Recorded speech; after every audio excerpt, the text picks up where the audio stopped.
We've got a preview of golf's third major, the U.S. Open. We'll have Rod Black from TSN stopping by and a mystery guest.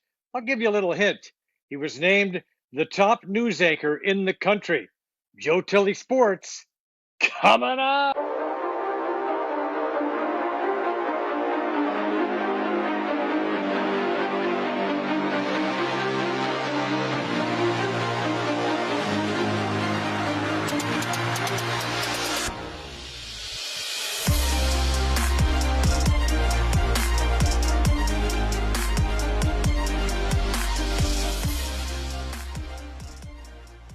Welcome to the program. We've got two special guests for you here today for our special U.S. Open program. Let me introduce them to you. First of all, he is a native of Winnipeg, hosted 4 Olympics for CTV over a 36-year broadcasting career. He hosts Raptors and the NBA on television. He is a CFL play-by-play voice. He is a TSN golf announcer. He is a host of international hockey. He also calls curling and, of course, is the voice of figure skating in Canada. Ladies and gentlemen, Rod Black. And he's a native of Ottawa. Don't hold that against him. He started as a reporter back at CFTO in 1979. He quickly moved on to the anchor desk. Anchor of Toronto's most watched news in parts of 6 decades.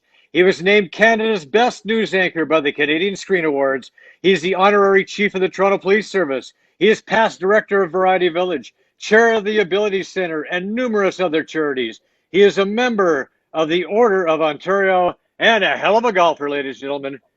Our good pal, Ken Shaw. Ken, welcome to the program.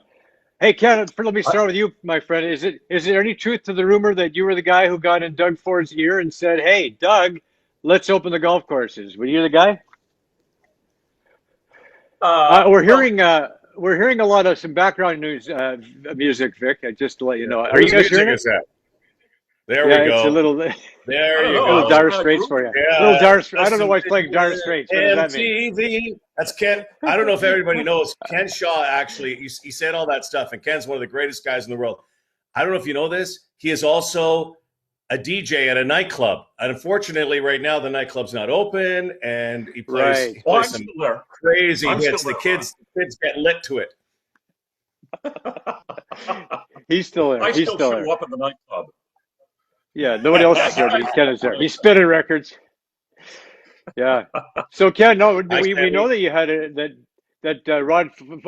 Doug Ford's got his ear. You got his ear, and you told him to get golfing started, and he did, right? Is that what I hear?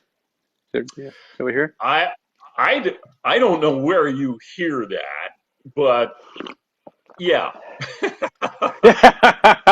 know, yeah, I had read an article in the New York Times that indicated that the chances of you contracting COVID outdoors was 0.01%. And it seemed so low. And the first time we went through golfing, there were 0 cases of COVID connected to golfing. I may have mentioned it to Premier Ford at one occasion, and I can't take any credit for anything. That's his call, 100%. But I was certainly knocking at the door. Okay, Ken, you've been retired since January after 6 decades in the business, close to it. And what are you doing now? How you enjoying it? Are you still putting your suit on? Do you have your cereal in the morning, or what's going on? He golfs, and he golfs, Yeah, and he golfs, and he golfs, and he's a DJ.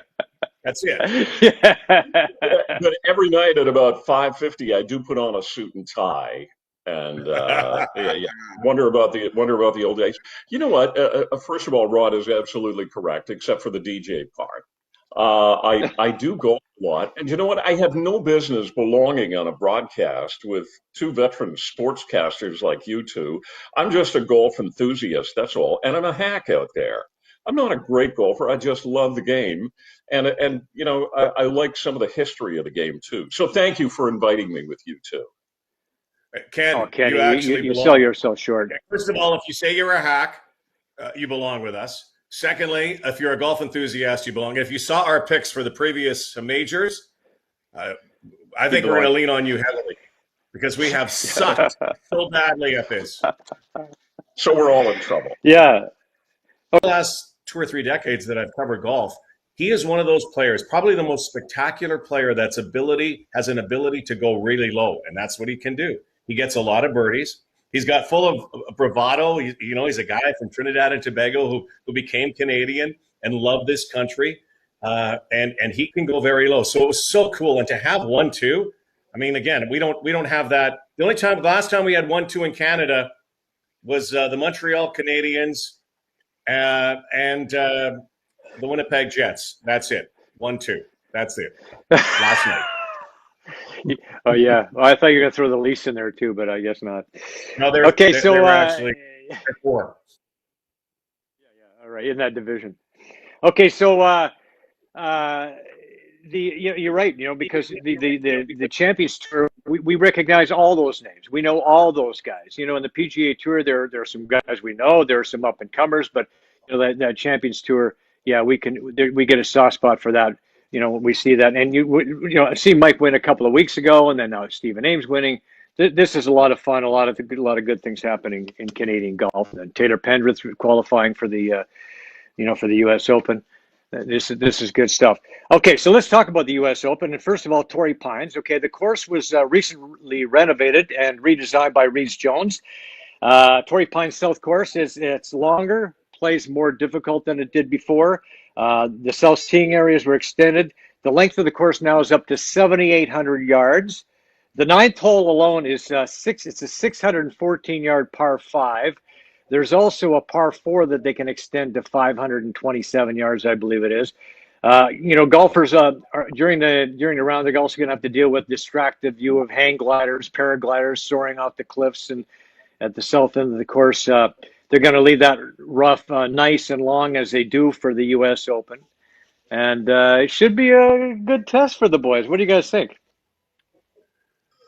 Well, first of all, in terms of Torrey Pines, it's a storied course, right? And I'm sure we're going to talk about Rocco Mediate and Tiger going back to 2008. But Joe, they're not going to play it at that length. It's probably going to play 7,200 to 7,400, depending on the wind. The USGA, I don't know about you guys. I hate the USGA the way they set it up. I know they want these guys to look like us, that they can't score low. But even the USGA makes it way too tough for the best in the world. They've got the Kikuyu grass, which it's like trying to hit out of steel wool, and it's so long. And the grass is probably going to be somewhere in the neighborhood of 4 inches. They couldn't go higher with that because nobody could get a ball of 5 inches of that kind of grass. Torrey Pines has been a storied course, and it's earned its place in U.S. Open history. I think it's going to be fascinating. But I think Rod, the three of us go out there and we hack the ball around. I don't think anybody should look at these guys and we lay up on a par 3. Not so good. What's that, Terry? Exactly. Lay up on a par 3. Yes, that's right. Yeah, I don't have enough club to make it. Yeah, I'm looking forward to it. I'm looking forward to it. Yeah. I think. I really think. Well, first of all, it's a beautiful place. It's Tiger's place, right? And that's too bad that we can't have Tiger Woods there, especially after the accident, especially after the way he had come back after his previous injuries. But I know he'll be watching. The thing about Torrey Pines, to me, regardless of the U.S. Open, and guaranteed, I will give the over-under of I'll give it 90 minutes before somebody starts complaining about the course, the way they set up and the set it up. And but we should get to know that. That's the U.S. Open. They're satanic. It's like, okay, really? But everybody knows that going in. So the greens are going to be lightning quick. The rough is going to be up. They want to protect the course. They want to protect the USGA, whatever. And the weather is going to be, I don't know what the whole forecast is, but it's going to blow. So you know that. But what it does is the guys who know that golf course excel on that golf course. And I can't see somebody who's never played that golf course before coming into Torrey Pines and winning this. Okay, and Rod, I just wanted, before we get going, I want to say, okay, like, great job once again hosting the World Hockey Championships. I can't believe Team Canada, man. Holy crap. They lose their first 3 games. They needed to rely on a regulation result between, I think it was Latvia and Germany for the last game at the tournament in order to squeeze into the quarterfinals. And then they win. Well, that was crazy. Is this the craziest thing you've ever seen for Team Canada? Yeah, I've been around a lot of world championships, you guys. And this one at the beginning, I thought, oh my gosh, here I am locked in for 17 days. Then again, I'm not doing anything else anyway. Like we couldn't even golf at the time because they had not lifted it.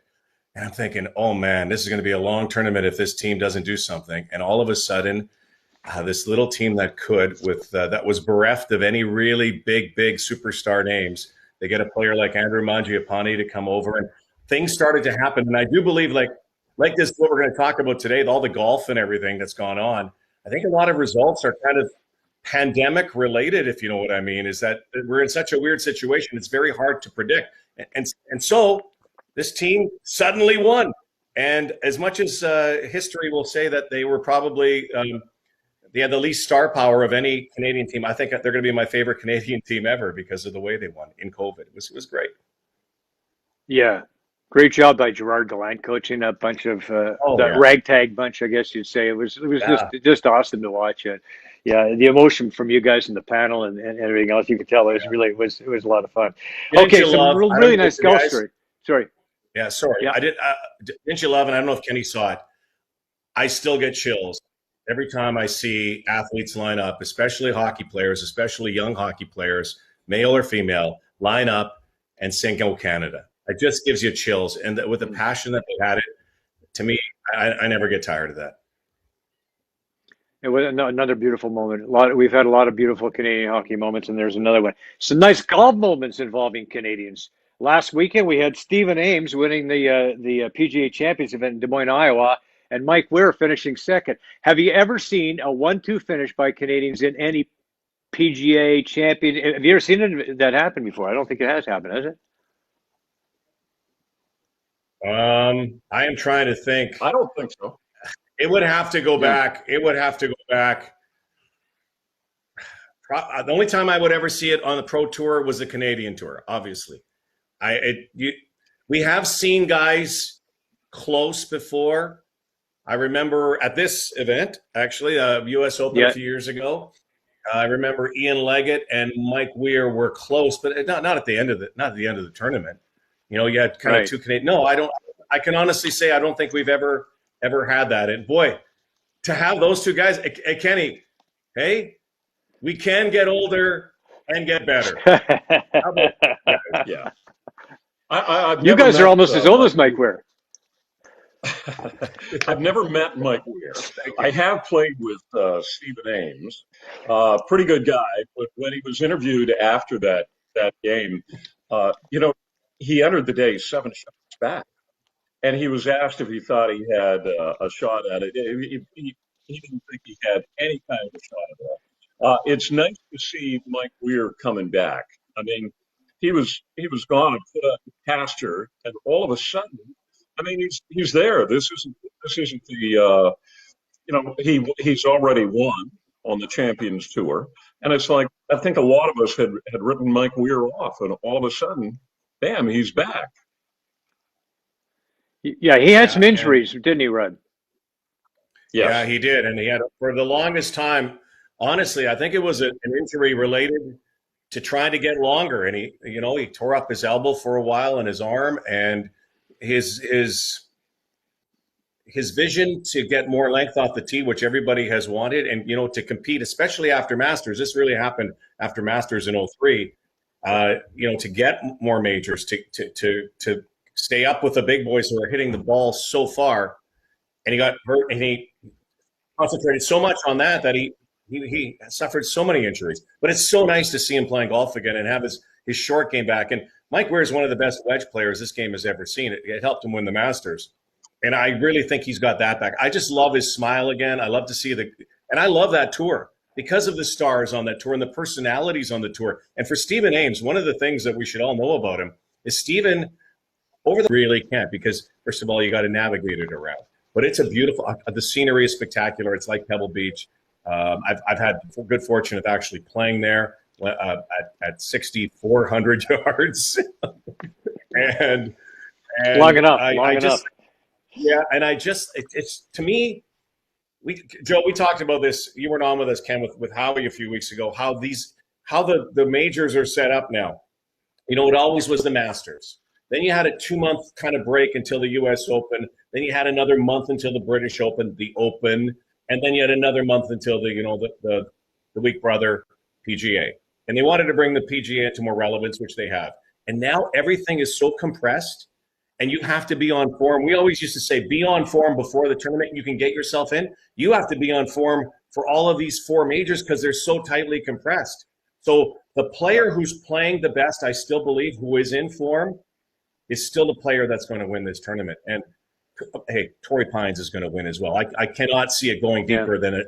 If they get to double digits, I will be very surprised. Very surprised. No, well, there's going to be a lot of people shaking their heads. Yeah. It'll be the other way. The plus. Yeah. Yeah, there'll be a lot of double digits on the plus side. Yeah. So okay, so let's talk about the last. Okay, go ahead, Ken. Go ahead. Yeah. Roddy, if you talk about who's got their game going in, I mean, I got to think of. Yeah, I guess. Well, here's the thing, Kenny. This guy is the ultra competitor, uber competitor. I would pick him every week. I mean, I know he's not listed as number 1, but I will tell you, I think he's the number 1 competitor in the world. He's always there. I don't think he has the best swing in the world. I don't think he's the most talented putter in the world. You know, I think Dustin Johnson is still number 1. I really do believe that. I mean, he's a video game golfer, as we've called him. But Jon Rahm is this crazy, crazy competitor. And I wonder, though, 2 things. It's going to go one of 2 ways for him. After last week, which was absolutely ridiculous. I've never seen anything like that. You know, testing positive after testing negative for so long. That goes to show you how crazy this virus has been. And a great testimonial for getting vaccinated, by the way, because on the PGA Tour, they do not test players who have been vaccinated. Had he been vaccinated, Jon Rahm's the winner of the Memorial by a long shot, and we're talking going away. Going away. Now, is it going to fuel him? Well, first of all, to get vaccinated. Fuel him because of what happened? And I've never seen that. I couldn't believe that. It was almost like Justin Turner at the World Series when, you know, he 9th inning, same kind of thing. All of a sudden, where it's a different, strange rule. But Jon Rahm, to me, exactly what you said, Kenny, has more form going in. I just wonder about right here, right now, if that kind of gutted him a little bit. And now moving forward, or use it as fuel. I love him. I would have put him. I think one of you guys have him as your pick. I would take him every week, but I didn't. So, but I love him. I love him. He's great. Yeah, I did, and I'll tell you partially why. So when you talk about Torrey Pines and the way that the USGA sets things up, the fairways are fast, and the greens they say that they set them up slower, but slower is usually like at 13 or it won't be as fast as 14 on the stimp meter, but 13 as we know is pretty quick on the putting greens. The rough is faster than we ever play. And the length on the rough makes it impossible. So I've got to think this is a ball striker's golf course. You have to. It's Bryson DeChambeau. It hits the ball far, but he doesn't necessarily put it in the fairway. Jon Rahm does, and that's why I give Jon Rahm the advantage over somebody like. Yeah, I love that rationale in a long way. So the only thing that I would say could happen, you know, it might be like a Bubba Watson or a Dustin Johnson type of tournament, in the fact that the bombers may feel that if they hit it so far, even they take their penalty in the rough, they're still gouging. These guys are ridiculously talented. They would rather have a 110-yard shot out of the rough than a 150, 60-yard shot from the fairway. So we'll see if there's they start gouging, right? That's the kind of the mentality. But yes, Yeah. premium on keeping it in the fairway, especially for the ball strikers. But then you get it on the green, and you got to putt your ball. So here's the other thing, Kenny. This is the first time I think we've had you on to give your all of our picks. And I do think one of the reasons that we have all failed miserably in all our picks, and by the way, our picks have been really good, I think, logical within betting odds, is this is the most unpredictable year to pick anything, any sport, anything, particularly golf. And even going in, having form doesn't mean anything. Look what Phil Mickelson did. Nobody, even Phil Mickelson, didn't see that coming. He didn't see that coming. Yeah. And don't think for a minute Yeah. the Phil Mickelson, even though people are giving him long shot odds, the Phil Mickelson couldn't win the U.S. Open. Finally. Well, yeah. Okay. Yeah. I don't think he can. He's going in at 50 to 1. I didn't No, think he could win the PGA. He's higher than that. I didn't think that he could play like He's that. higher than that. But a PGA course and a U.S. Open course are set up considerably 50 to 1, difficult. I just, there's a reason that Phil has never won the U.S. Open. There's a reason. You could see why. I mean, he's come close. But The course is ridiculously tough, and what he tries to do is he tries to outplay the course. And every course he's ever played. And he can, because he's the best short game player maybe ever.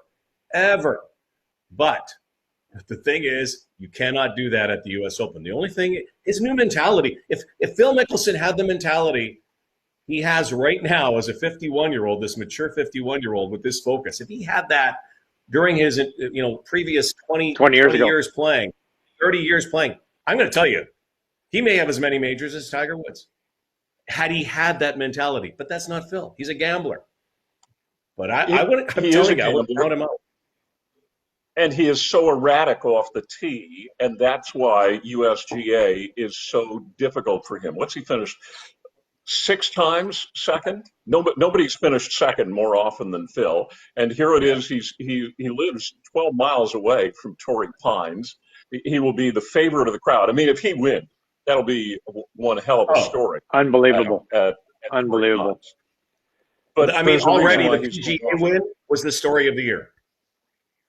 But he's going off at 50 to 1 for a reason. Yeah. Well, and and you talked about Bryson, Rod. He's the defending champ, and he got it done because of his incredible length. Like he was bombing it, getting into the rough, getting into trouble, but getting himself out of trouble because he's hitting such short shots into the green all the time. So he just threw caution out the window and went after it. But Phil, he remember, at the PGA Championship on 16, he had the longest drive of the day on 16, and he's 51 years old, and he's playing against all these young bombers. That tells you something. The guy's, he's changed too. Another thing about him, he's changed his diet. He's fasting once a week, and he's doing a lot of different things with his body that's different. And it's who knows, right? I think at 50 to 1, and he's wearing sunglasses. Yeah, I would put. I can tell you one guy. I know one guy who's going to bet on him at 50 to 1. Phil. He's the most notorious gambler on the tour, whether it's at a casino or on the golf course. I don't know about you guys, and again, I'm just as an unbiased announcer, objective announcer. You treat this as it is, but it's been very hard during the Tiger Woods, Phil Mickelson era to, unless you're from the United States, to really have a rooting interest in Phil Mickelson for so many reasons. Because of that, maybe that little chip on his shoulder he had, that bravado, maybe the fact that, Ken, you're right, he's so erratic and he's a gambler and he does goofy things on the golf course. I got to tell you, though, this Phil Mickelson right now that we're watching, the guy on Instagram and TikTok and on commercials and on the matches, I love watching Phil Mickelson. I love watching Phil Mickelson from his personality outward. And you're right. If he can get into contention, that would be crazy. You remember how the PGA Championship finished between Brooks Koepka and Phil, and the crowd on the 18th. And Brooks Koepka was just a member of the crowd. He had to fight his way through. It's like he was a nobody. And what a moment that must have been for Brooks Koepka to be put on the caboose of a train like that. That said an awful lot. And you're right, it's going to boost Phil Mickelson.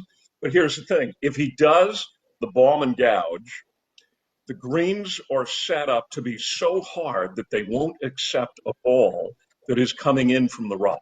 And that's why it's going to be so important to be coming in from the fairway. Yeah. Right. Yeah. Good point. So let's talk about Bryson, because I want to go to this little feud that's happening. Brooks Koepka and Bryson DeChambeau having, would you like to see these guys duke it on the golf course? I mean, does golf need a good line brawl? Is this what we?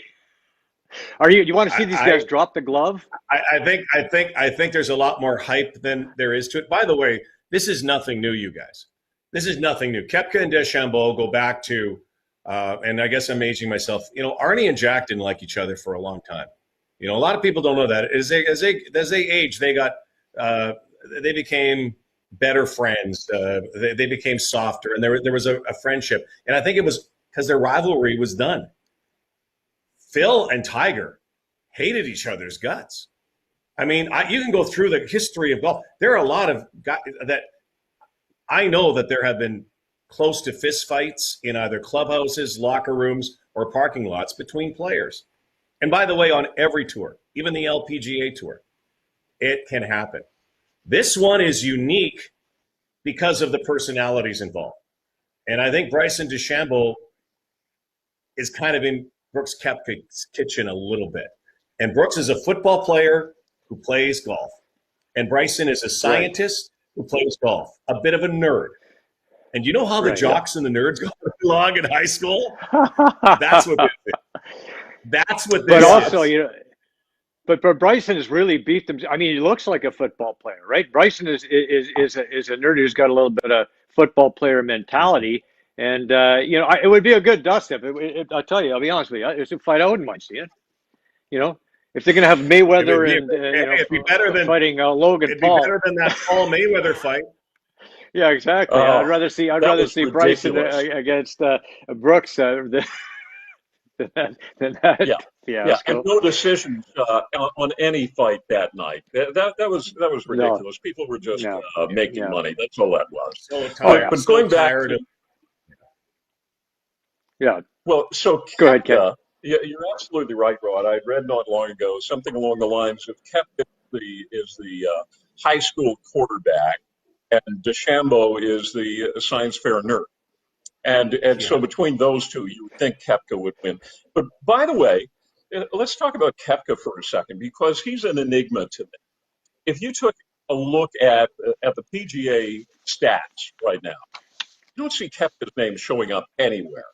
But when it comes to majors, Koepka shows up. What is that? What is that in that mindset?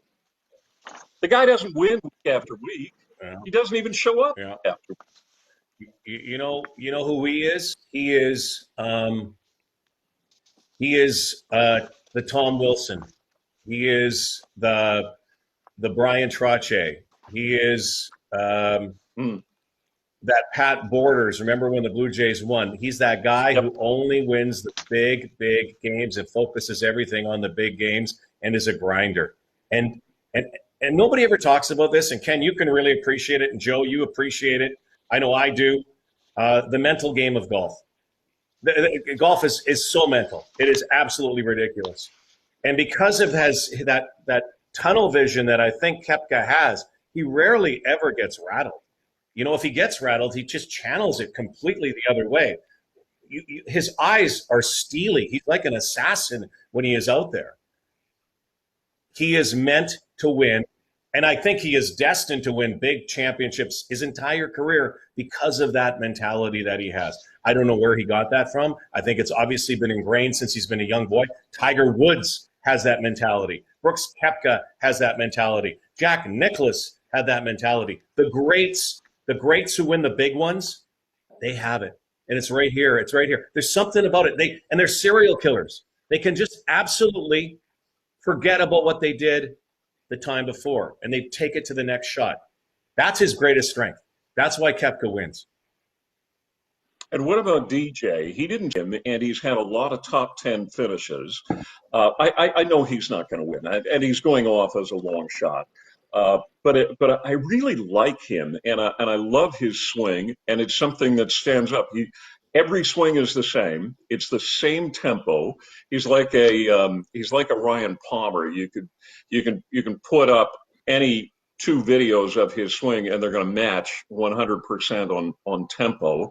I hope the kid does well. I hope he at least finishes in top 20. Well, I was going to. He's great. He's been right there all the way along the whole year. He's been right. He's been hanging around. He's ready really to close win. at every tournament. He's ready to win. Yeah, he's ready. Yes, but yes, he hasn't won a major, and he's been around there, and it's so tough to win a major.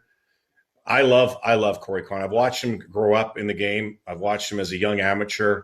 I watched how his development came through the Golf Canada Foundation that does such great work in helping a lot of these young boys and girls get to that next stage. Corey Connors isn't here, by the way, guys, without the Golf Canada Foundation. He would be the first to tell you. I loved what he did at Kent State with her page and learning in college and learning how to win. He hasn't quite learned how to put it together in a major. Ken, you're right. He'd be a good golf analyst, Kenny. Is that he his swing is like DJ's, probably just a little, probably a little less form perfect, but it's replication. And he also is an Iceman. And I like that. He's an Iceman. And you rarely see him boil. Like he's had some, he'll take a double bogey, and the next two holes, he go, oh, there goes Corey Connors in it. No, he'll grind back. So the grind, this is the grind, and he's Canadian, and he's a grinder. So I'd actually put some money on Corey Connors because maybe this is his time. Well, we'll get to the pick shortly, and you'll see that we all like Corey Connors a lot. But go ahead, Ken. Well, so you know what? He doesn't have the killer instinct yet. With John Rahm, when he misses that putt, when he hits the errant drive, I mean, there's something being slammed down on the ground. It looks to me like he carries it on, but he somehow seems to come back. His drive is there. DJ's drive is there. Koepka's drive is there. And you're right, Corey Connors, really nice young man. Doesn't seem as though he's got the killer instinct yet. Maybe he's just too nice right now. Well, let's talk about the odds, because I think that has some insight into that. By the way, the reason that Corey qualified is because he's among the top 60 players in the world. That's why he qualifies. Those who qualified for the season-ending Tour Championship, Mac Hughes falls into that. Mackenzie Hughes, that's why he qualified. Of course, Taylor Pendrith qualified from the qualifiers. Also the winners from the last 10 U.S. Opens, last 5 winners of the Masters, last 6 PGA Championship winners, and then there's some other qualifiers too. So what we got here is talked about earlier, 10-1, Dustin Johnson. Yep. So what's that? I don't know if you guys, just for your listeners and viewers, almost 70 players in the field qualified yesterday. It's called the longest day of the year. The qualifiers that go on everywhere. Taylor Pendrith, it's a 36-hole event in I want to say 10 to 12 areas that hold these. And it allows even amateurs to get in. And that's why we hear about, the great movie Tin Cup, right? Roy McAvoy. Mm-hmm. You have to qualify at the U.S. It's the only tournament you can do that. Kenny, Joe, we could qualify for the U.S. Open. All you got to do and there have been some great stories. They just don't win. They just don't win. Right. Generally.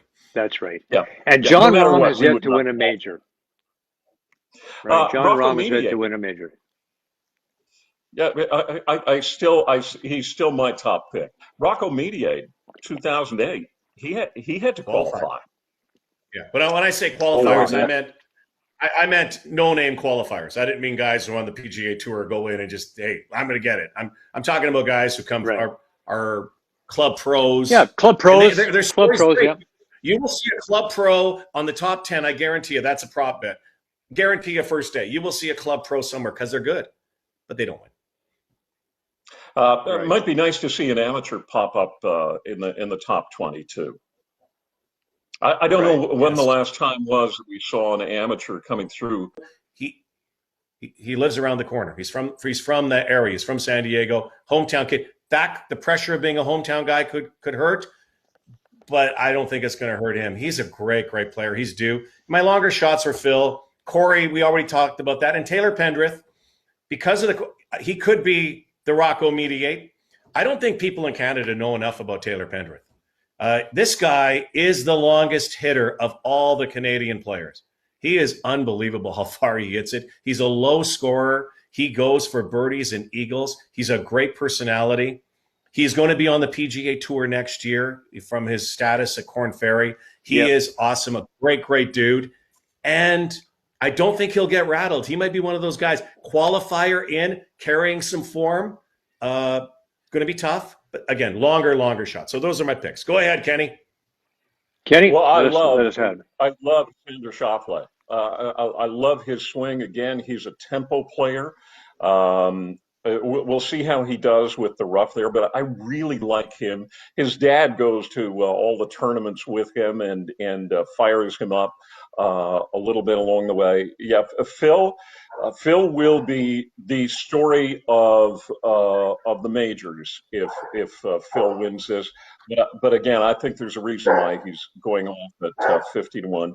DJ sounds like a decent pick, even though I don't think he's going to be there in the end. Who was your third of your main picks? Shoffley, Reed, and Johnson. Reed. Oh, Reed. You know, Reed is probably the best putter on tour. He doesn't get the credit for it, but I think Reed is he's probably in the top 3 right now in putting on tour. Is he number 4? And I think he's good, man. He has that killer mindset, and he doesn't care. You know, the controversies. You know, wouldn't that destroy any one of us if your peers were on your back about these controversies, whether it's in the sand or whether it's the old business of I'm in the rough. Give me a 5-iron. I'll take that and pat down the ground behind the ball. Mm-hmm. No, I don't want that. Give me a 6 and I'll pat it down a little more. And then it's like, yeah, give me a 7. Yeah, some guys never recover. And you know what? You live with that. You know what the term is? The term in once it's happened to you once. Think about how many times it's happened to Patrick Reed, you guys. It's happened, the accusations have been flying for a long time. Happens to you once. You are called the fastest land animal Cheater on the planet. Cheetah. Yeah. And that's your nickname. And it's tough. It's tough. But he has that mindset, Rod, that he's been in the controversies and it doesn't seem to affect him. Nope. Doesn't seem to affect him at all. Totally. In fact, it seems to spur him on. Well, you know what? Some guys they're like that, and they just believe what they're doing is okay. They cheat, but they don't care because it's okay. Well, Bob again, Baffert cheats; he doesn't care. I'm going to give Patrick Reed the benefit of the doubt, even though I've been really. You have to kind of look at it in all way, shape, and form. When you're in a tournament, do you call the official over? Do you do it? I mean, the way we play golf. I mean, I take a foot wedge or whatever. I know in a tournament setting how difficult it is, and a lot of these guys still don't have. They don't have full recollection of the rule book. It's crazy how many golfers don't know all of the rules and what they can do. So if it's in your own mind, what you're doing is right. And I think Patrick Reed knows what he's doing and he says it's right in his mind. It's almost like that, again, that mentality, that unconscionable mentality that you have, that it's like a shoplifter. Like, I just have to do it. But he doesn't, I don't think he feels that he does it every time, and it's right. It's the same. Yeah. So he lives with it, Ken, and it's controversial, but he's a talented player, man. He sure is. He sure is. Yeah. Annoyingly talented for a guy. And the thing is, so when you think about it, he doesn't need to do that. He doesn't need to do any of that, right? No. And that's what kind of befuddles us all, right? Well, okay, Ken, let's look at your picks now. Yeah. Sorry, the rules are meant also to help your game. The rules are meant to help you, right? That's why they do it. Tiger did it. let's move this boulder. I can move the boulder. So Yeah. yeah, Yeah. Yeah. use the rules. Yeah. Yeah. Jordan Spieth, by Okay, the way, Kenny, your knows the picks. rules pretty well. Yeah. I don't. June 14th, is that the correct date that we start on? Friday night is our first night back, so we'll be back. Today's Tuesday, the 8th. We'll be back on the 11th, so a little Oh, earlier than 11th, even expected. sooner than I thought. Beautiful. That's That's right. fantastic. So Yeah. a Yes. lot of happy horsemen, right? Happy horsemen, everybody in the industry. That's the great thing about harness racing, thoroughbred racing, quarter horse racing. It's a trickle down effect throughout the economy. It's not just the people that just do the track. It's car dealerships that sell trucks, trailer dealerships that sell trailers, gas stations where everybody's gassing these things up, suppliers of feed, suppliers of all kinds of different things. So it's an economy boosting industry big time. It'll be back. So yeah, so in addition to the 30,000 people that are kind of directly involved in harness racing, there's thousands and thousands and thousands of people, as you mentioned, in the spin-offs. Now, and the thing about harness racing, it's naturally it's a socially distant event anyway. I mean, and it was seems surprised. I was surprised right from the outset that we're allowed to play. NHL hockey's allowed to go. And then when they bring back golf and not racing, it didn't make a lot of sense either because it's. I mean, you had a long period of time there when racing came back, without fans, and there were like 10 races a night, 10 or so horses a race. I mean, at the various tracks, and not one single case of COVID. So it just didn't make sense that this thing would be shut down anymore. But how has this affected the horsemen today? It's just the fact that not having a target date was tough because just like any other sports, you want to be peak at your absolute peak when you return, whether it's a basketball game, a hockey game, a golf game, you want to be in top physical shape. And that's where it was hard because you want to have these horses at their absolute best and ready to go when the word go is given. But that was the tough thing is, there was no official word until just yesterday. So, it's been a guessing game having horses close to being ready or absolutely ready. They're two different things. So that's what was the tough part. So it's going to take a while. Have they set out have they set out any kind of schedule? Like when are we going to see the big races? And when's the North America Cup going to? When are we going to see the North America Cup? Any idea? They've moved the North America Cup back to September once again. But it had to be done because of the situation. The Sire Stakes, the Ontario Sire Stakes program, which is a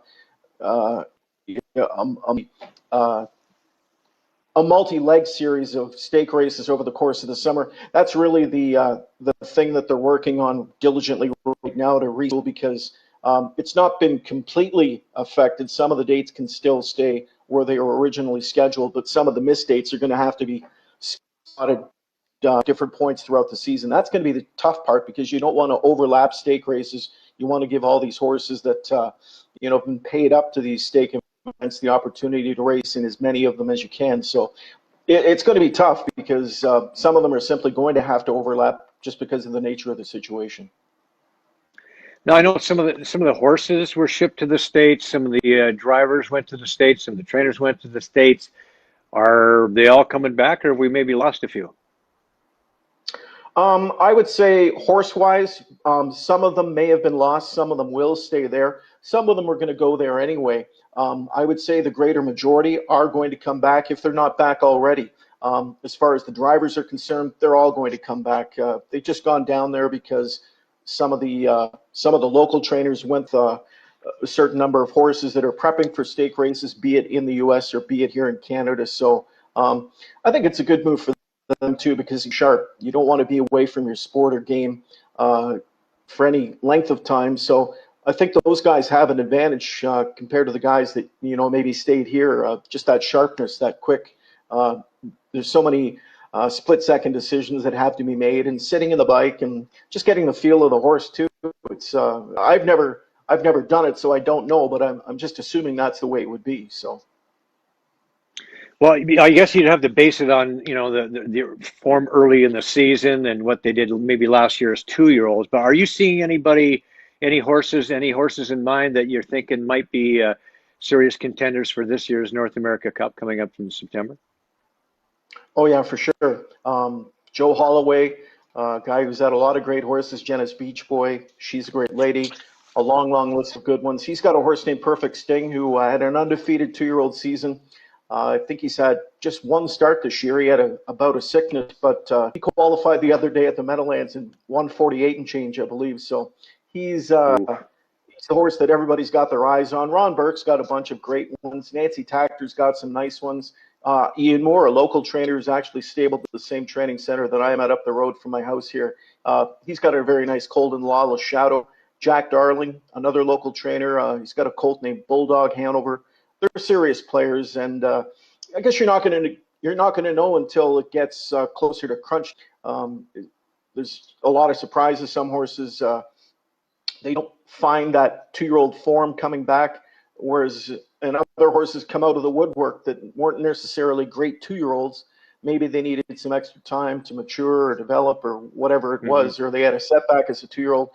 You always get those kind of horses too, but a lot of the major players from last year that were great 2-year-olds, they've announced their presence early this year with good-looking qualifiers or good-looking performances in some of the early season stakes.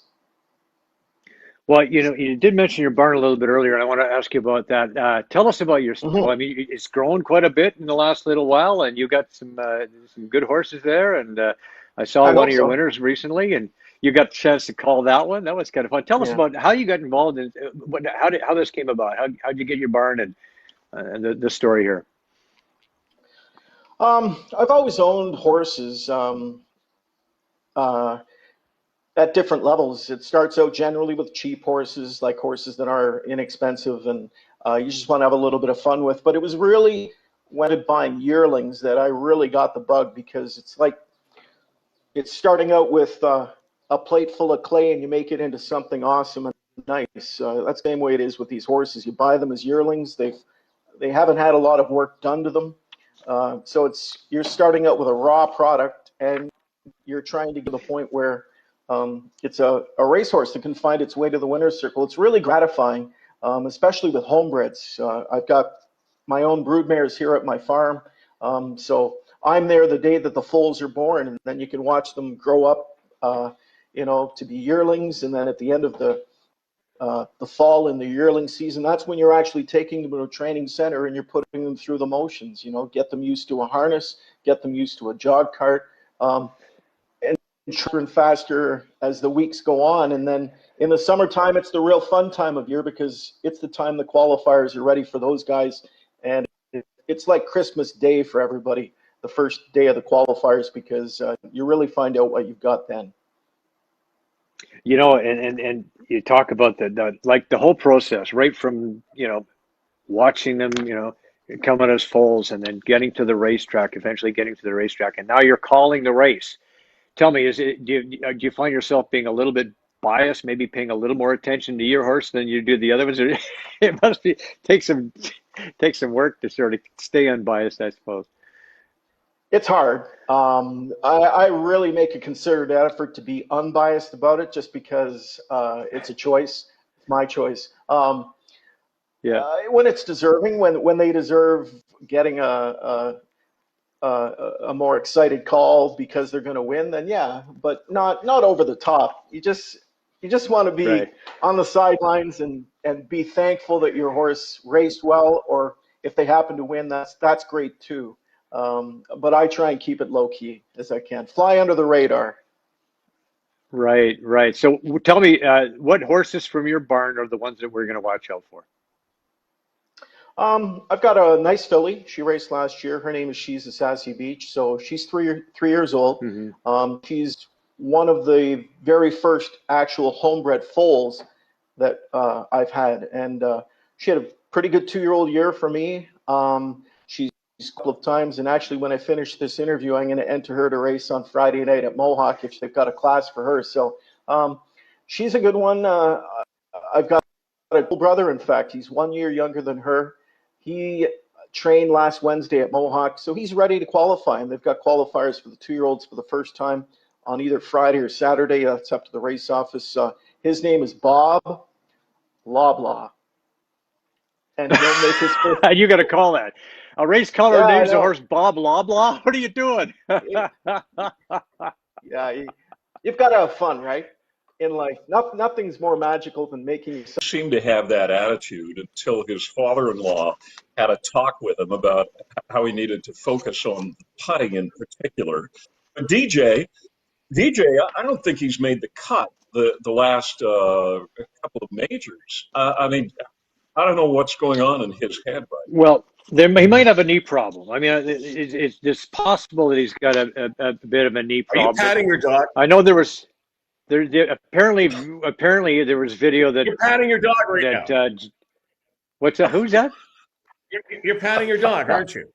I'm Your not dog's patting right my there. dog. Somebody's got a dog. Somebody's got a dog. Somebody's But I got can a hear dog dog, here. but it's not me. Who's Okay, got a you're dog? patting Kenny got a dog? something. That's not appropriate. Anyway, there was video that Pauline shot of him jumping out the back of a boat, and apparently he had a knee injury, and that's why he couldn't make the Byron Nelson, and he pulled out at the last minute. That's what I heard, and who knows what's really happening, because these guys aren't about to tell anybody what's really happening. But yeah, I mean, he's the favorite. He's he's the guy that everybody's still picking to win. He's I think 11-1 I don't get that. according to William I Hill. do not get Yeah. that, Joe. He's going Yeah. off, you're right, the favorite at 10-1, and I Yeah. just don't see it. I just don't see it. Yeah, you know what it is, guys? It's just the perfection of his game, which is imperfect right now, and he's not in form. I would say that this is a course that is set up perfectly for Dustin Johnson to win, because he hits it long. He's unlike a lot of bombers. He hits it straight. Yeah. He's got the most perfect golf swing, I think, in the history of the game. He has a mentality like that mentality we just talked about, where he just doesn't care. And I think his doesn't care attitude has kind of hurt him before. I think Wayne has helped him a lot, for sure. It's interesting. He's the first #1 in the world to miss back-to-back cuts since Greg Norman in 1997. I remember that year for Greg. But this guy, Right. And then Norman came back to win 2 more tournaments before the year was over. Yeah, I just, there's a reason. I think it's all the analytics, Kenny. You know, they're looking at all the numbers, they're looking at the stats, and I think courses for horses. I do believe that too, but it's hard not to ignore. If he's also a severe front runner.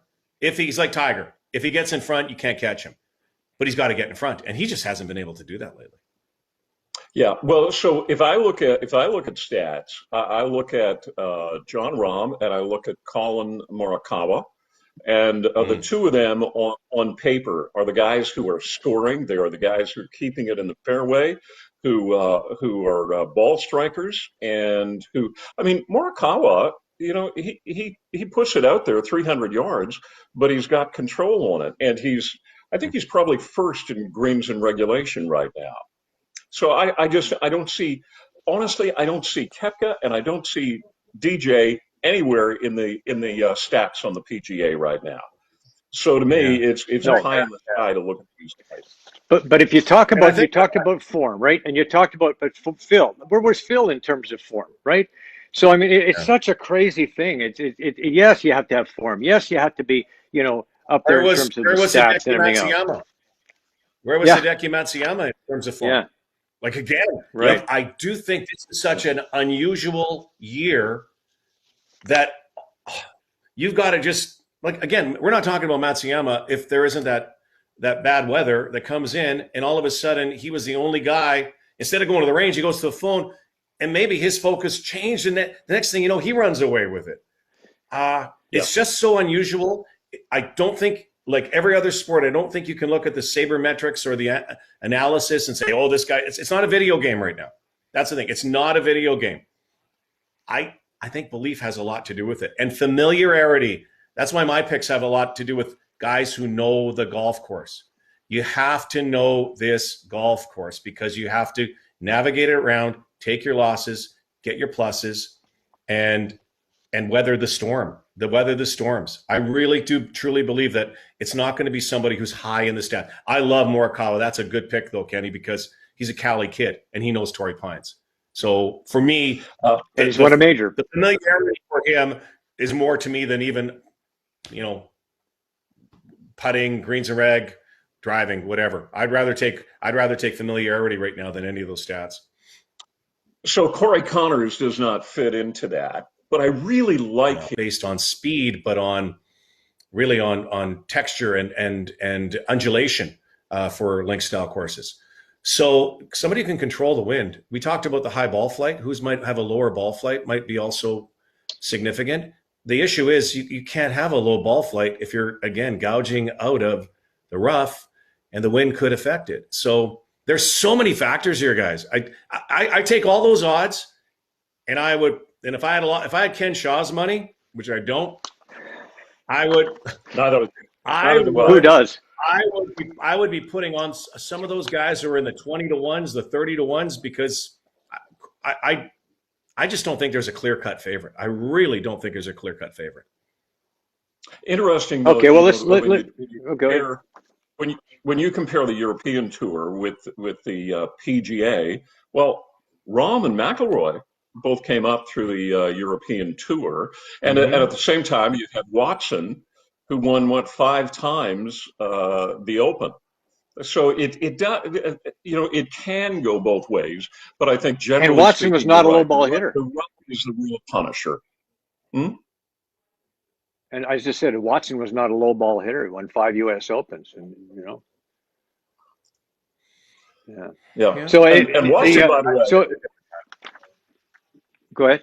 Watson, by the way, had one of the great feuds of the PGA. Greatest. Yeah, I mean, Watson is one of the nicest guys you'd ever want to meet, but he kept a feud on for years and years with Gary Player. The two of them hated each other.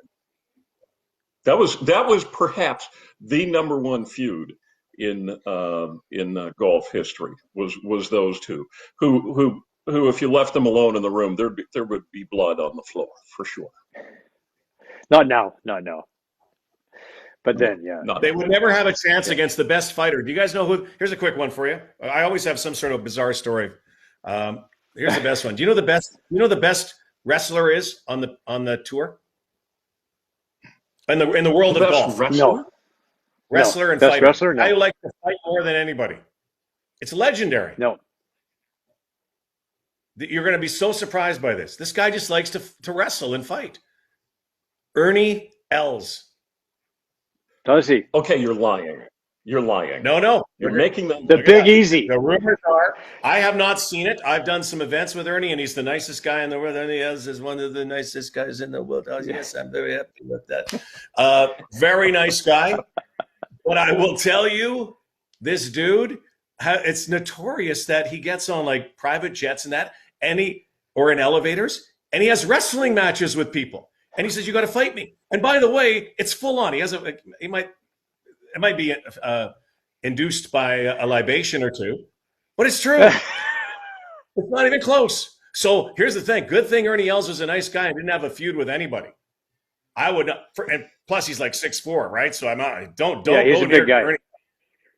He's a big guy. Okay, so Ernie Els. He's going to be fighting Floyd Mayweather on June 7th.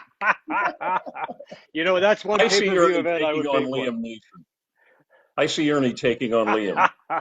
Oh, I've got a particular capability to do some very dangerous things. Yeah. Okay, so I can hurt you in ways that you can't dream of.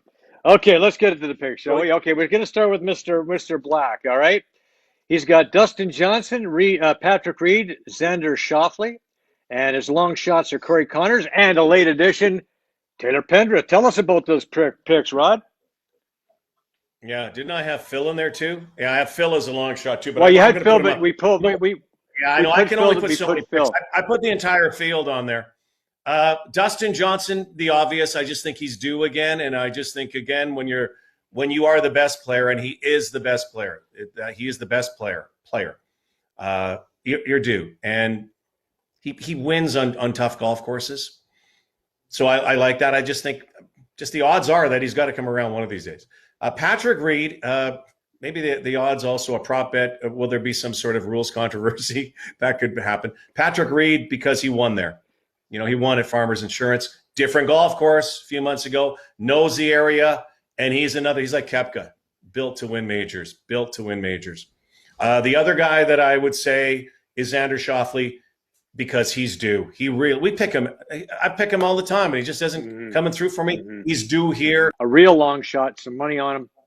You want to take a shot at a guy who's going to get won't get any action, going to get really good odds on. That's why I threw him in there, right? And we all love Corey Connors. Go Corey. All right, listen, guys, I want to thank you for being on the show today. As guests on Joe Tilley Sports, we receive a golf foursome from Club Link. All right, and you have to take and you have to take me, yeah, baby. Well, we're gonna play Wind Dance on Thursday, guys. So there you go. That one's on Wind me. Dance. And are we playing together as a team? Yeah, we're playing mentally Wind Dance. Yeah. Oh man. I love Wind Dance, but it always lives up to its name. I have never played Wind Dance when it has not been a hurricane. Windy. You know who designed Wind Dance, right? You know who designed it? I did hear. No, not Norman. Satan. Who is? Who designed it? Satan. He's saying Satan designed Windows. Yeah, he's serious. He believes that Satan designed it. When you see me play on Thursday, you'll understand. Yeah, I love. No, I have heard of design Windows. It's not coming to me right now. Listen, guys, thank you for. Oh, by the way, stick around and watch the show, because we got Ken Middleton coming on the show, the longtime race caller from Mohawk, and we're going to talk about racing returning to Mohawk in Ontario. Yay, golf and racing. Beautiful. Two of my favorite things. All right, guys, thanks for being honest. And remember, hey, we're all in it together, boys.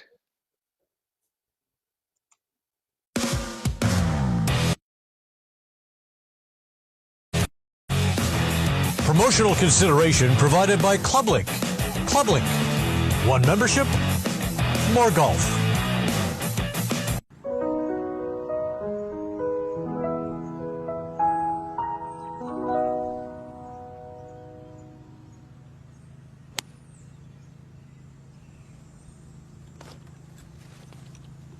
Excuse me. Have you heard of the new Divot app? There's a Divot app? No, but there is a Divot. And we're going to have to do something about that. It's simple. Just pick up the Divot and replace it.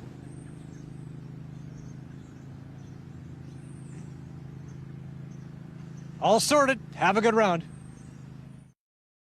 Addiction Rehab Toronto. Toronto's #1 alcohol and drug treatment center. Saving lives, reuniting families. The only treatment center in the province to offer medical detox, treatment, sober living, and lifetime aftercare all in one place. Our unique and specialized programs are designed to equip our clients with the tools to successfully lead a life of dignity, respect, and purpose.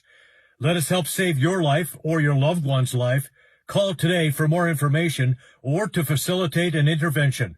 1-855-787-2424 or visit addictionrehabtoronto.ca. Joe Tilley Sports is brought to you by COSA, Central Ontario Standardbred Association, providing a united voice for harness horse people racing at Ontario tracks. Check out your benefits today at COSAonline.com and check out COSA TV on Facebook and YouTube for all the latest harness news and live action updates.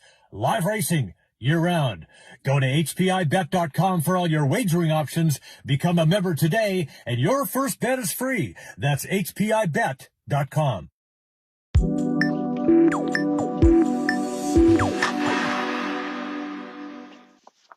And let's talk some racing, shall we? Our next guest is from Elmira, Ontario. He's a graduate of Conestoga College. He is 7 years he spent as a track announcer at Elmira Raceway, then 4 years at Flamborough Downs. He's a pedigree reader, website correspondent for Standardbred Canada. He's a Standardbred owner and trainer. He's been calling races at Woodbine and Mohawk for almost 23 years now.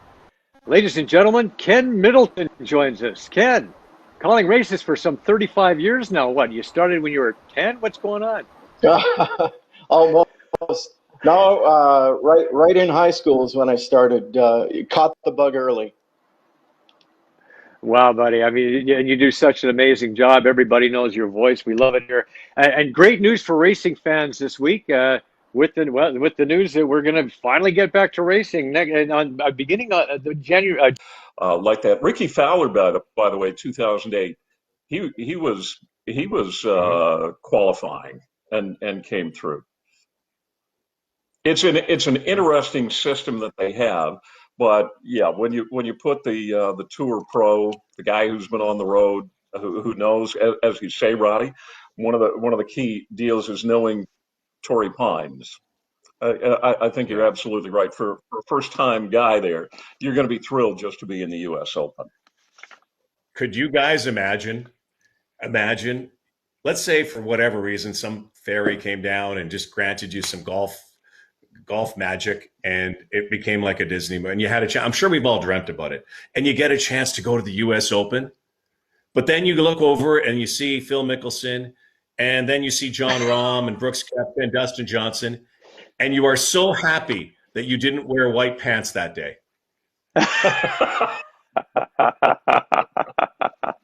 Because you had to absolutely be pooping yourself. I know, no question Oh, about it. yeah. And that's the thing too. These guys think about this, right? So some club pro has a round of his life on the Thursday, and he's in the top 10, and he's just. But then the thinking, then the brain goes to work, and there's a reason Yeah. why that guy's a club pro and not a tour professional, right? And Yeah. all that experience of even though these guys maybe haven't won majors before, I mean they played NCAA golf, they played clutch golf all the way through. They've played on various tours to get here, and versus the club pro, it's night and day. I just can't see them handling the magnitude of the moment and being able to pull it off. So, Joey, So anyway, who are let's your go. picks? Okay, I'm going to get to that in a second. I'm just going to go for the odds first. Dustin Johnson's a favorite at 10-1. Then we've got Yeah. John Rahm 11-1. Rory McIlroy surprising at 12-1. Why would you pick Rory McIlroy? The guy hasn't won anything in a while now. Although he did win it, sorry, he won at Wells Fargo. I correct myself, which was his first win in a year and a half, first win as a dad. So a little surprised that he would be the third choice at 12-1. And then you got a few guys that are 14-1. Justin Thomas, Bryson DeChambeau, Jordan Spieth, Brooks Koepka, all at 14-1. And then you got Xander Schauffele at 16-1. Morikawa at 22-1. Surprisingly that he's that high, maybe. Patrick Cantley, who just won, has moved all the way up to 28-1. Patrick Reed's 33-1. Phil's 50-1. Hideki Matsuyama 28-1. John Kokrak 125-1. I thought there might be some money there. Stuart Sink 125-1. He's got to win this year. Webb Simpson 28-1. Jason Day 60-1. Adam Scott, Sergio Garcia, Ricky Fowler, and Corey Connors all at 66-1. So those are some of the Yeah. odds we're working with here. Yeah. So your top 10 guys Any are value all there? very familiar names who've done very well in the majors in the past. That's why Rory is there, right? Simply because of his history.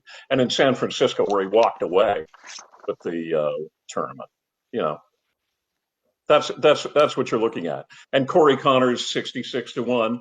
It's probably appropriate. So if you want to make some money, that's where you'd go. You talked about courses for horses, Rod. I mean, I used to go to the racetrack all the time, and if you knew the mutters, you could make a lot of money, right? And I agree with you. You have to be familiar with Torrey Pines. You have to be familiar with the pressures of a major in order to win. And all those guys in the top 10 fall into that. Yeah. Yeah. And, if you look at, has anybody seen the forecast of what it's going to be like for US Open week? Does anybody know? No. But San So Diego's that's always It's pretty nice. going to be windy. Yeah, It's it's going always to be pretty nice. windy. It'll be windy. It would So very here's- rarely rains, but very windy. This is where I think the Euros rarely also win the US Open. Not a lot of Euros win it, right? And I think about when it's in the wind and playing like a links style course, which it's not, but I guess you could say it's kind of pseudo links. Phil won on a links course in Kiowa because Phil can play links courses, right? It's interesting to note the top 10, see all the Euro players that were there, the guys that, if you can, play the wind. The issue is the U.S. Open isn't set up like a links course without rough, right? Links courses rarely have rough like that, only fescue. And their greens are demonically built, not. Remember who I picked? John Rahm, Colin Okay, here we go. Morikawa, and Yep. Brooks Koepka. And Right. of those three, I really think it's John Rahm or Colin Morikawa. And then on the long shot, Will Zalatoris. I want to hear you guys' comments on him. Oh, he's I great. really like. Yeah, That's a good pick. I love the kid. I thought he could have won the Masters.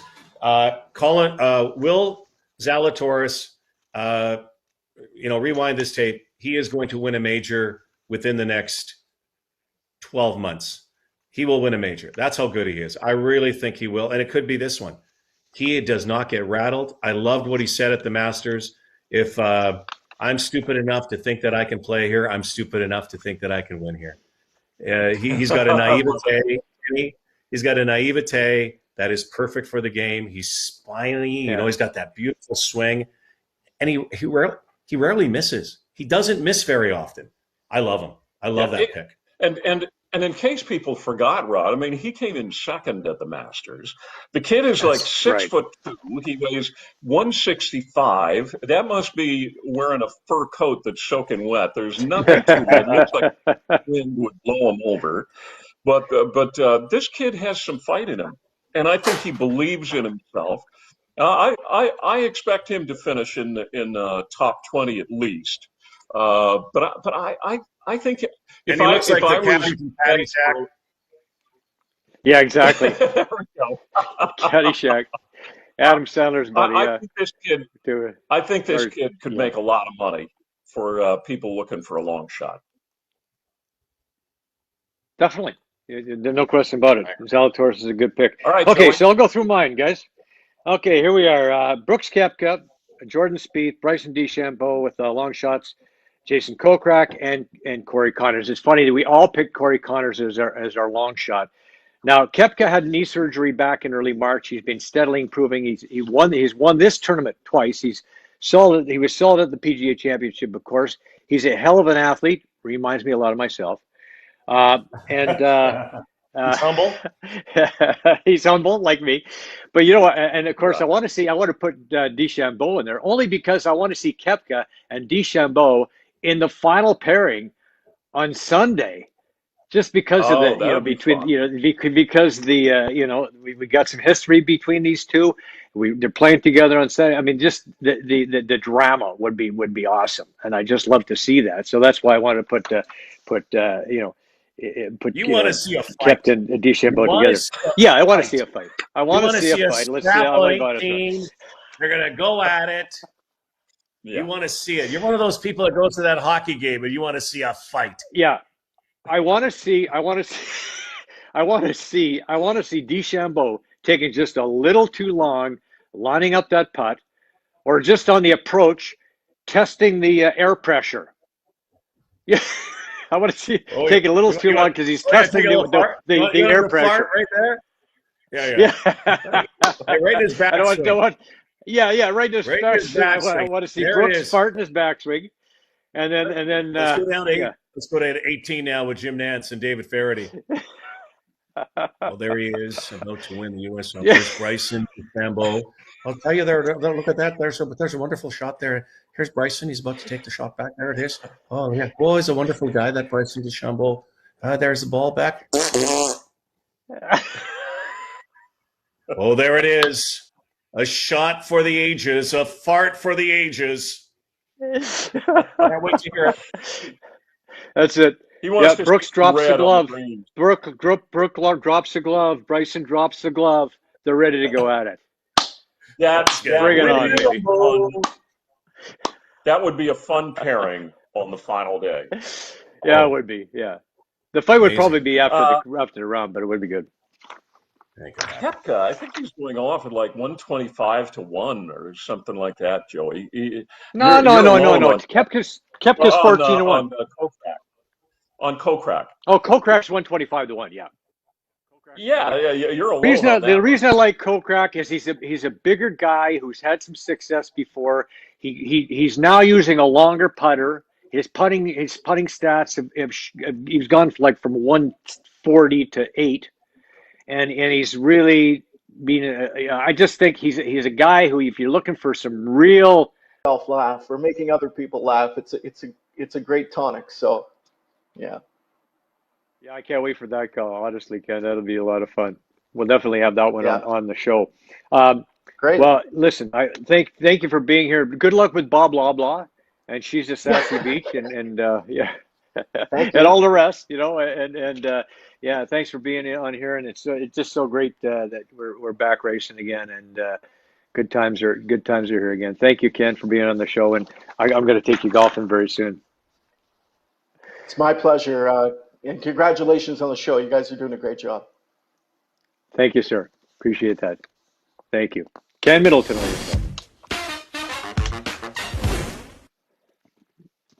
Okay, now it's time for my COSA Swiss Pick of the Week. Last week I went to Vernon Downs in New York for the $57,000 Cider Stakes Trot for 3-year-old colts and geldings. Well, I took Credit Con, who was leading at the half, great shape along the rail when he broke stride. Ambassador Hanover with Aki Sponstead training and driving took control in the stretch and held off a late charge from Beyonceaga. The 2-1 exact returned $25.60. And this week we're going to go to Yonkers in New York for the 7th race, a pace for fillies and mares. And I'm going with the number 2 horse, Jive Dancer. I guess I'm a Bee Gees fan. Don't hate me for that. Jive Dancer is a 5-time winner, 16 stars, driven by Daniel Dubé for trainer Gilbert Garcia Herrera. My record on the year, by the way, is now 5 wins, 2 seconds, 2 thirds, 2 fourths, 2 fifths, 2 eighths, and a 10th. For all the racing updates, visit Costa TV on Facebook and go to hpibet.com for all your wagering options. There are many tracks racing in many parts of North America, and of course, we'll be racing here in Ontario on Friday. Thank you, Ken Middleton, for that. Well, I have to say I am stunned by what the Habs have been able to accomplish in this postseason. Well, they're not going to get past the Avalanche or the Golden Knights, but what a nice run for Carey Price, and what a nice run for that young team. And Cole Caulfield is doing a great job, and some great series in round 2. The Avs and Golden Knights is going to be absolute war. It's probably going to go 7 games. It's excellent hockey in that, except for the 7-1 game. But other than that, it's been some great hockey. Some news for the Maple Leafs. Austin Matthews is getting some love. The Rocket Richard Trophy winner added a Lady Bing nomination to his collection. He's one of the 3 finalists for this award. The Buds also announced they've inked Pontus Holmberg to a 3-year entry-level deal. Now, Holmberg is a 22-year-old winger. He racked up 23 points in 45 games for Vasho in the Swedish league. He was named the top Swedish forward. Then in the postseason, he had 7 goals and 7 helpers to lead his club to the SHL championship, earning playoff MVP honors. Holmberg was the Leafs' 6th-round pick in 2018. It looks like he's going to be a good one. Now, the more I watch the Brooklyn Nets, the more I realize this is one crazy good team. That is your NBA champion, folks, even without the beard. They are manhandling the Bucks. It's kind of embarrassing. KD is an absolute monster. And watch for the Nets to take it all. Kawhi still alive, as Clippers had a nice comeback in that series. It was a better week for the Blue Jays. We've now made their way to Buffalo. They made it north for the next little while. They'll make New York State their home field for a while. They're still having some bullpen issues, but they've got a couple of series wins, which are key to get right back into the thick of that wild card race, and don't count them out of the division title run. Now, did you catch the major league debut of Alek Manoah? Okay, this kid was amazing. Jay's first round pick in 2019, 11th overall, mowed down that powerful Yankees lineup. Second time around, he wasn't so good. But the guy I want to talk about today is our buddy Vlad Guerrero Jr. This guy is unbelievable. There he is, whacking his 18th home run of the season. Took the major league lead at that point. Has the American League lead with 18 big bops. Leads the league in almost every statistical category, or right up there. This guy is phenomenal. Not only is he a triple crown candidate, he might win in just about every single offensive category. Vlad Guerrero Jr., look at this. Average at this point in the season, this is where he was. Average first, home runs first, on base percentage first, slugging percentage first, OPS first, total bases first, WAR first. This guy, I've never seen anything like this kid. He's got the potential to be, what? Look at it. He's definitely the favorite for MVP right now. Okay, the final jewel in the U.S. Triple Crown, the 153rd edition of the Belmont Stakes. An interesting showdown at Belmont Park. Hot Rod Charlie was looking to go wire to wire in this race. He had some solid fractions, ran a very strong race. But the 6-5 favorite, Essential Quality, last year's Breeders' Cup Juvenile champ, top 2-year-old, made a furious charge at the top of the stretch with Luis Saez aboard. Essential Quality would pull away to win it by a length and a quarter. Preakness winner Rombauer was a distant third. It was the first Triple Crown win for Saez and trainer Brad Cox. Cox might get another if Bob Baffert's Kentucky Derby winner Medina Spirit gets officially disqualified. It looks like he might. That would give the win to Madeline. Essential Quality ran into problems in traffic in the Derby and ended up finishing fourth in that race.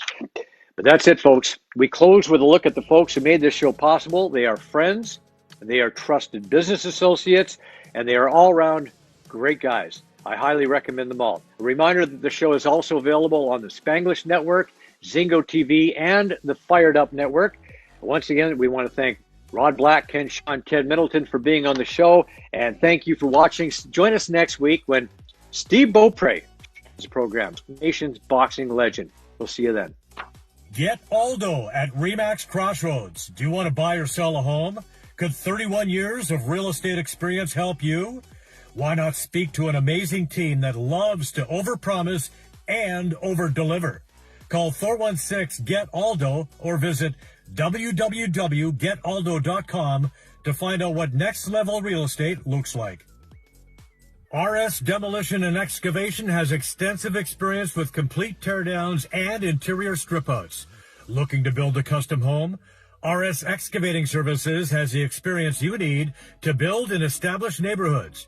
For the highest level of quality and cost-efficient results, we provide innovative demolition solutions completed on time and on budget while ensuring our number one priority, safety.